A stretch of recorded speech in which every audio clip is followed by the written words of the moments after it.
Welcome to the midweek message. We're going to be looking at Proverbs chapter 19 and verses 8 through 13. And I'm reading from the New Living Translation of the Bible. So Proverbs chapter 19 and verse 8. To acquire wisdom is to love oneself. People who cherish understanding will prosper. A false witness will not go unpunished, and a liar will be destroyed. It isn't right for a fool to live in luxury or for a slave to rule over princes. People with good sense restrain their anger. They earn esteem by overlooking wrongs. The king's anger is like a lion's roar, but his favor is like dew on the grass. A foolish child is a calamity to a father. A nagging wife annoys like a constant dripping. And that's Proverbs chapter 19 and verses 8 through 13. So let's walk them down verse by verse. To acquire wisdom is to love oneself. People who cherish understanding will prosper. Now, the book of Proverbs does much to exalt wisdom. You will remember that God asked Solomon what it was that he wanted. Did he want riches? Did he want the lives of his enemies? Did he want honor?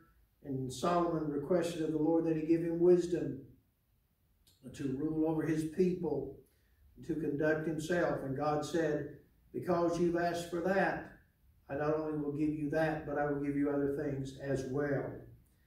And the scripture says, you love yourself if you seek after and obtain wisdom.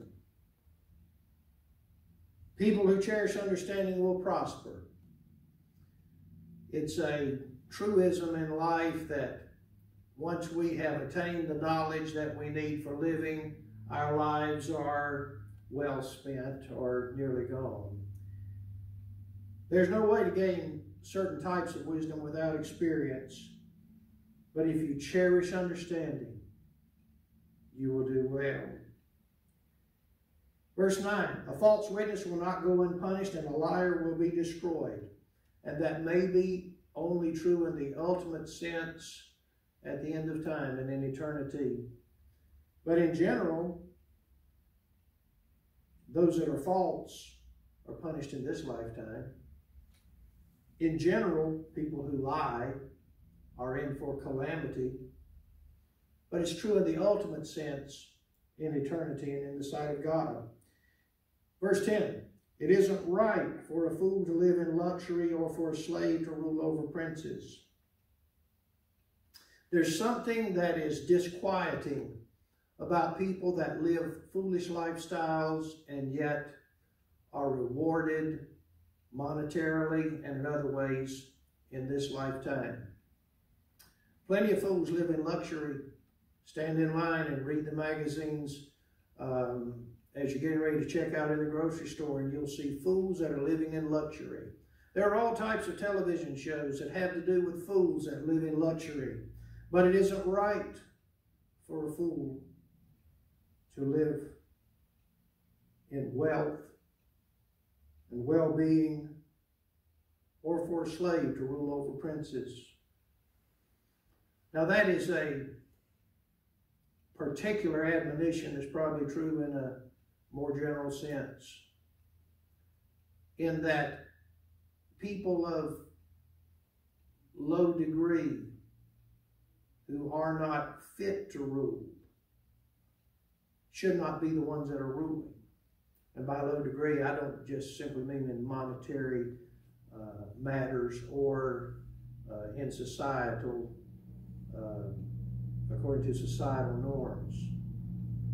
But people that rule are supposed to be, should be those that are fit to rule. And a fool shouldn't live in luxury, and a person who is not fit to rule should not rule. Verse 11, people with good sense restrain their anger. They earn esteem by overlooking wrongs. If you're going to restrain your anger and be wise biblically and have good sense, as this verse in Proverbs tells us, you're going to have to be willing to take some offenses. You simply can't get angry about every offense and wrong that is thrown your way. If you've got good sense, you'll restrain your anger. And in so doing, other people will hold you in higher esteem. You will gain honor by overlooking wrongs. The king's anger, verse 12 says, is like a lion's roar. It's terrifying. But his favor is like dew on the grass. The person in power can be terrifying or refreshing. You and I each have some power. Which will we be? Verse 13, a foolish child is a calamity to a father. If you've had a wayward child as a parent, it's a grief to the heart. What you wouldn't do to rectify things in the life of your child. Foolish child is such a heartache to the parents. A nagging wife annoys like a constant dripping.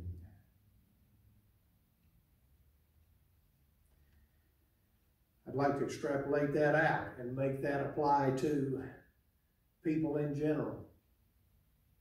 A person that is always on your case. A person that is always saying something, no matter what you do. Like a faucet that constantly drips. And it is so steady and so constant that eventually you don't even hear it. It may be good for us in our marriages, in our relationships, and in the way we comport ourselves daily, to understand that we ought not be known for the negatives that we exude. And speaking of a family here, Solomon said a nagging wife annoys like a constant dripping. And while he made a specific point to specific people, it's good for us to understand that if we're going to be known for any constancy in our lives, it should be regarding good things and not the negative.